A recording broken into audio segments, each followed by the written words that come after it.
wabarakatuh. Perkenalkan, nama saya Yelpian Desa Putri. Saya adalah salah satu mahasiswa Universitas Islam Negeri Jambi. Saya dari Fakultas Syariah, mahasiswa Prodi Hukum Ekonomi Syariah semester 5. Nah, pada kesempatan kali ini saya akan menyelesaikan ujian akhir semester saya, yang mana mata kuliah Etika Bisnis Islam, yang mana dosen pengampunya adalah Bapak Dr.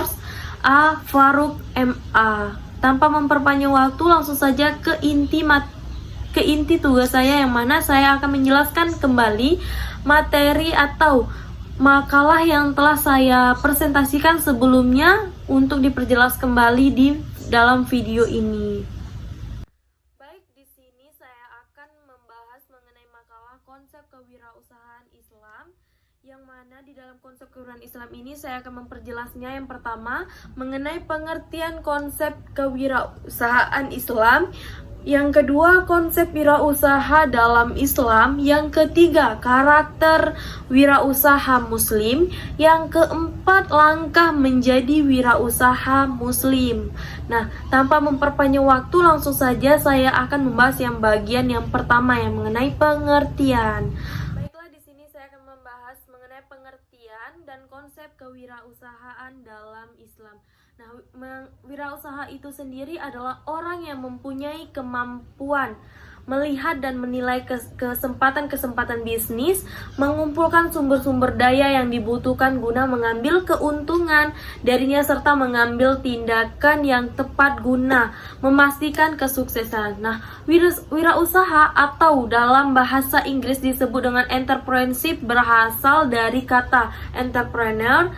Pada bukunya menurut Suparman Suhamidja, kalau nggak salah, itu yang berbunyi, istilah ini digunakan oleh Ken Cantillon dalam esai Sur la nature dan du commerce, sebutan bagi pedagang yang membeli barang di daerah-daerah dan menjualnya lagi dengan harga yang tidak pasti.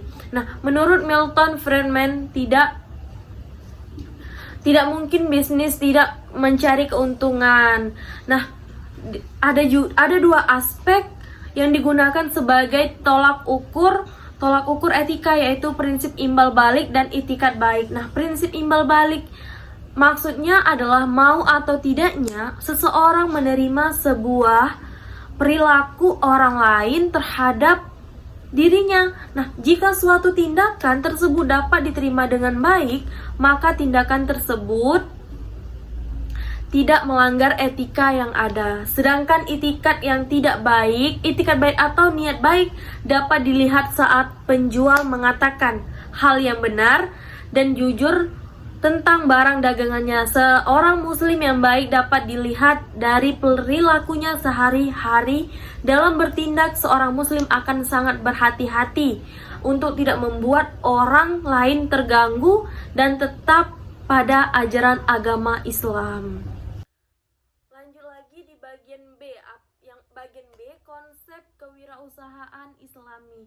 Nah, seseorang berpendapat, atau menurut Radnis 2007 berpendapat bahwa kewirausahaan menurut Islam memiliki anggapan bahwa seorang individu adalah orang yang religius, yang mana orang itu mengaplikasikan atau mempraktekkan apa yang telah dipelajari dan diketahui olehnya. Nah, berwirausaha berarti melakukan serangkaian aktivitas kerja keras, yang mana dalam konsep kerja keras harus dilandasi dengan iman.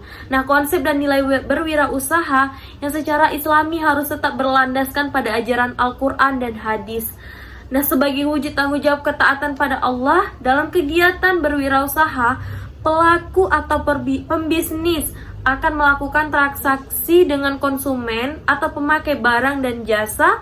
Nah, sama-sama mempunyai kebutuhan dan kepentingan. Untuk itu sangat diperlukan aturan-aturan dalam nilai-nilai yang mengatur kegiatan transaksi bisnis, agar tidak ada pihak-pihak yang dirugikan, yang dieksploitasi, baik pihak konsumen maupun penjual. Nah, lanjut lagi bagian C, karakter wirausaha Muslim. Nah, karakter wirausaha wirausaha muslim ini, setiap perilaku individu yang nampak ketika berinteraksi dengan orang lain selalu dipengaruhi oleh sikapnya. Nah, sikap merupakan kumpulan dari berpikir, keyakinan, dan pengetahuan yang dihayati oleh seseorang sehingga membentuk kecenderungan berperilaku. Nah, istilah akhlak yang hanya dikenal dalam hasanah keilmuan agama Islam, akhlak adalah tabiat yang dimiliki individu yang tanpa mempertimbangkan lebih dahulu dalam melakukan perbuatan baik dan menjadi kebiasaan yang berulang-ulang. Nah, pengertian ini menunjukkan bahwa akhlak merupakan sikap yang bersifat menetap, tidak hanya sekedar kumpulan aktivitas atau tingkah laku yang bersifat tingkah laku manusia. Nah, sedangkan kewirausahaan adalah semangat, sikap, perilaku, kemampuan seseorang dalam menangani usaha atau kegiatan mengarah pada upaya mencari, menciptakan, serta menerapkan cara kerja. Nah, cara kerja ini teknologi dan produk baru dan dengan meningkatkan efisien dalam rangka memberikan pelayanan yang lebih baik atau memperoleh keuntungan yang lebih besar. Nah, menurut antropologi dan sosiologi, karakter biasanya dikaitkan dengan sifat suatu kelompok masyarakat. Akhlak Islam merupakan konsep ideal penggambaran karakter muslim sebagai individu maupun kelompok.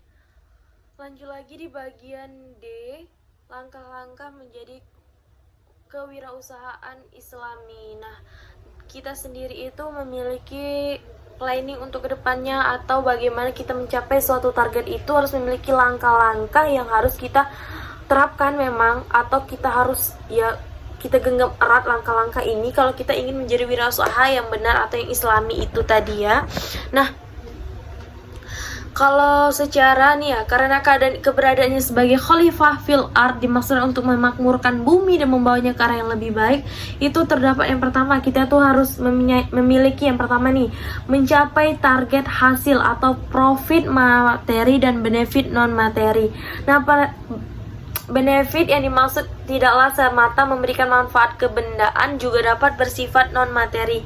Nah, Islam memandang bahwa suatu amal perbuatan tidak hanya berorientasi pada qimah madiyah, masih ada 3 orientasi lainnya, yakni qimah insaniyah, qimah khuluqiyah, dan qimah ruhiyah. Nah, dengan orientasi qimah Insaniyah berarti pengelola usaha atau wirausahaan juga dapat memberikan manfaat yang bersifat kemanusiaan melalui membuka kesempatan kerja sehingga mengurangi jumlah pengangguran. Nah, qimah khuluqiyah ini